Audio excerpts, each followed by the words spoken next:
Shalom, shalom. First and foremost, Koholayim La, Al Banawa, Yahweh, Bahashem, Yahweh Shai, Bahashem, Rekha. Double honors to our apostles and elders of Great Millstone who rule well.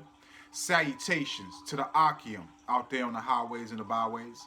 Salutations to the hopeful elect. Salutations to you speckled birds, you Israelite foreigners. And shalom to the Akwaf sitting and listening in silence as the scriptures say to do so.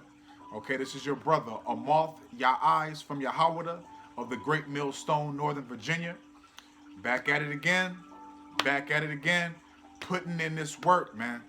Feeding the sheep, man. Making sure y'all not going to sleep hungry and making sure y'all not waking up hungry, man. Okay? So today's meal, man, is it's gonna be a quick hit. I don't know what I'm gonna call it yet, but it's gonna be a little bit about the great awakening, man, that you're seeing right now that's happening across the four corners of the earth, man. All these Israelites being awoken, man. That breath of life being blown back into Israel, man. So without further ado, let's go ahead and get to it, man. And I don't want right to Zai, you edified off of this lesson, man. All right, so this is Isaiah chapter 25. Isaiah chapter 25, verse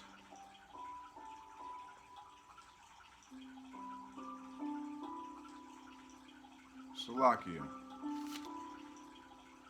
Verse 7. And he will destroy in this mountain the face of the covering cast over all nations, and the veil that is spread over all nations. And he will destroy in this mountain the face of the covering cast over all people, and the veil that is spread over all nations, man. So Yahweh Hashem Yahweh Shai is taking that all that deceit and everything that these cave gorillas have done. He's making it known who his children are, and basically making it known who are these other nations, man. Okay, because we know who every single nation is now. You know what I'm saying? Point blank, period, man. Through the power and spirit of Yahweh Hashem Yahweh Shai. Salakia. So that's, it's beautiful, man, that all this is happening, man. You know? All right, so this is Ephesians chapter 5, verse 14, and it reads this. Wherefore he saith, awake, thou that sleepest, and arise from the dead, and Hamashiach shall give thee light. Wherefore he saith, awake, thou that sleepest, and arise from the dead, and Hamashiach shall give thee light, man. So like I said, man, you're seeing that great awakening happen across the four corners of the earth, man. You're seeing the hopeful elect being sealed right before your eyes. You're seeing all these prophecies pop off the scriptures like popcorn right before your eyes, man. It's stressful, it's vexing, but it's also a beautiful time to be alive. Okay? We are at the end, man. We are literally at the end of our punishment and about to go into our rulership, our kingdom. Okay? And righteousness is going to flourish across the earth, man. Okay? But Yahweh Ba'ashim Yahweh Shai had to bring this forth first, man. Okay? Just like when John the Baptist was the forerunner for Yahweh Shai, and then Yahweh Shai came, and then later on down the line, John the Baptist was captured, put into prison, and beheaded. So let's read Malachi chapter 4. Malachi chapter 4, verse 5. Behold, I will send you Elijah. Behold, I will send you Elijah the prophet before the coming of the great and dreadful day of Yahweh Ba'ashim Yahweh Shai. Now Elijah has already touched the soil of the earth. Do you know who he was? We know who he was. Do you know who he was? Do you know who basically was the forerunner for this truth? Now, I'm not going to say his name. If y'all know who he is, put his name in the comment board. Baruch. Okay, let's read again. Malachi chapter 4, verse 5. Behold, I will send you Elijah, the prophet, before the coming of the great and dreadful day of Yahweh, Bahashim Yahweh Shai. Okay? So like we read back in Ephesians chapter 5, verse 14, it says, awake thou that sleepest, that's dead. Hamashiach is going to give thee light. So what does that mean? Let's go to John. And roughly, let's read it again because I butchered it. Ephesians 5, chapter 14. Wherefore he saith, awake thou that sleepest, and arise from the dead, and Hamashiach shall give thee light. So what is that light? What is that light? Let's get it. Let's let the Bible speak. Let's let the Bible talk. All right, this is St. John chapter 8. Salakia. St. John chapter 8, verse 12, and it reads this. I am the Salakia. St. John chapter 8, verse 12. Then spake Yahushua again unto them, saying, I am the light of the world. He that followeth me shall not walk in darkness, but shall have the light of life, man. So the only people that's going to have that light of life, that breath of life in them, is the hopeful elect, that remnant that's coming back to Yahweh Ba'ashem Yahushua. Okay, this is like I've always stated, and like we always have stated, it's only about the elect, man. Point blank, period, man. So let's jump to Ezekiel real quick, because this is what you're seeing happening right now.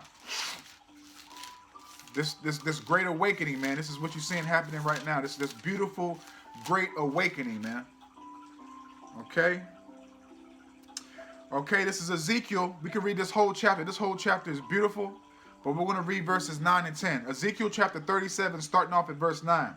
Then said he unto me, prophesy unto the wind.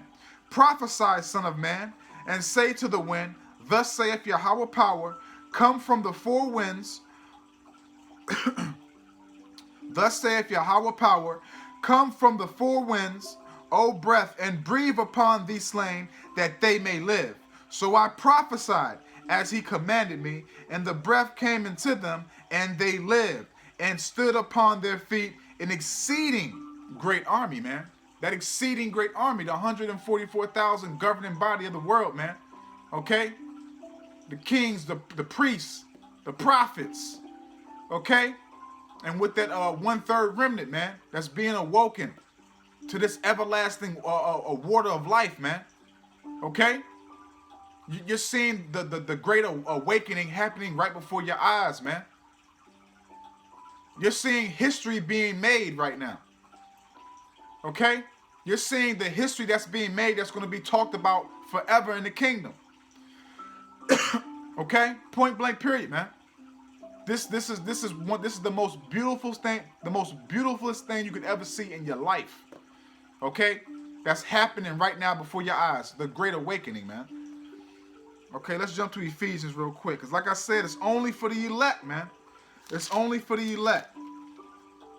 Ephesians chapter 1, starting off at verse 4. According as he have chosen us in him before the foundation of the world, that we should be holy and without blame before him in love, having predestinated us unto the adoption of children by Yahushua HaMashiach to himself, according to the good pleasure of his will, to the praise of the glory of his grace, wherein he hath made us accepted in the beloved, in whom we have redemption through his blood, the forgiveness of sins, according to the riches of his grace, wherein he hath abounded towards us in all wisdom and prudence, having made known unto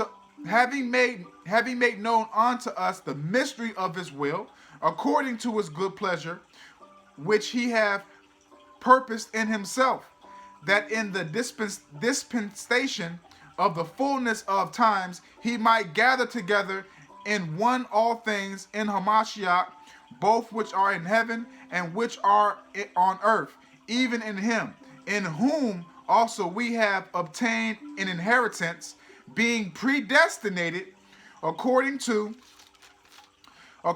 purpose of him who worketh all things after the counsel of his own will, that we should be to the praise of his glory, who first trusted in Hamashiach, man.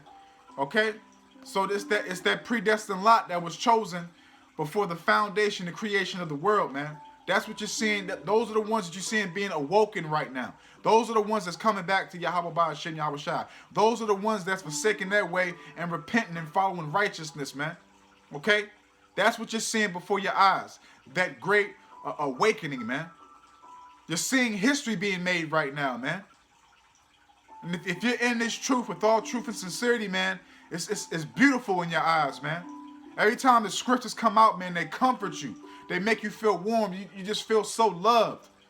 You just, it's just, you can't explain the feeling, man. That's how good the feeling is.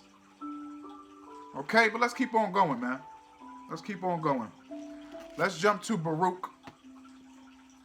Because like I said, you're seeing history happen right now before your eyes, man. You're seeing history, literally. All right, this is Baruch chapter 2, starting off at verse 30, and it reads this. For I knew that they would not hear me, because it is a stiff-necked people. But in the land of their captivities they shall remember themselves, and shall know that I am Yahweh, their power, for I will give them an heart and ears to hear. He sent Elijah back. He breathed that life back into us. Ezekiel 37 took us out of darkness.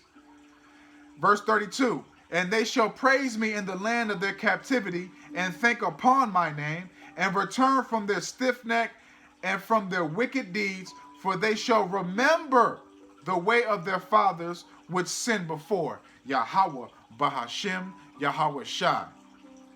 Beautiful, man. What a beautiful time to be alive, Israel. What a beautiful time to be awoken to the truth, to know who you are, to know why you've gone through so much affliction, so much hurt, so much oppression, so much pain in your life, man. Everything is adding up. All the answers that you wanted, all the questions, Salakia, that you had, all the questions, I'm excited, Salakia. All the questions that you had are now being answered through the power and spirit of Yahweh Ba'ashem Yahweh Shai. So let's close it out here, Israel. This is Matthew. Let's close it out here because the point is made. And we could have made this lesson longer, but we just basically getting to the point, you know? This is, matter of fact, you know what? Let's read something else before we read Matthew's real quick. Let's go to St. John, and then we'll close out Matthew's. St. John chapter 15, verse 27, straight to the point. St. John chapter 15, verse 27. And ye also shall bear witness, because ye have been with me from the beginning. And ye also shall bear witness, because ye have been with me from the beginning. So we was always with Yahweh Shai, Hamashiach, from the beginning, man. Yahweh, why Yahweh Shai? We was with them from the beginning, man. We follow them in every captivity. Every time we come back, we follow them. Okay? Wherever the Lamb goes, we go. All right, this is Matthew 24, verse 14.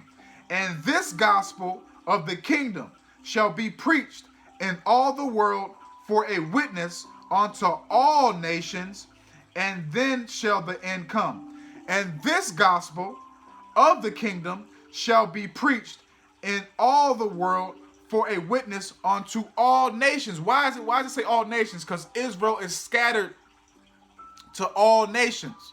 We have been scattered to every nation, so all Israel is not going to look like John Shaft, Wesley Snipes. Okay? You have Israelites that'll look like Edomites, Elam, Ishmael, Ham, you know? But their line still goes back to who? Abraham, Isaac, and Jacob. Matthew 24, verse 14. And this gospel of the kingdom shall be preached in all the world for a witness unto all nations, and then shall the end come. And we at the end, Israel. We are literally arm's reach to grabbing our kingdom, man. To being, you know, with our big brother, Yahweh Shai, and to be able to finally, you know, be with Yahweh too, man. So, man, Lord willing, this was edifying. I pray this is edifying. So with that, I'm just going to say, Koholayim La. Al-Banawa, Yahweh, Bahashem, Yahweh Shai, Bahashem, Kakradash, Wa Ababa. Shalom, Israel. Ahaba Thumb. Ahaba Thumb, Israel. Love y'all.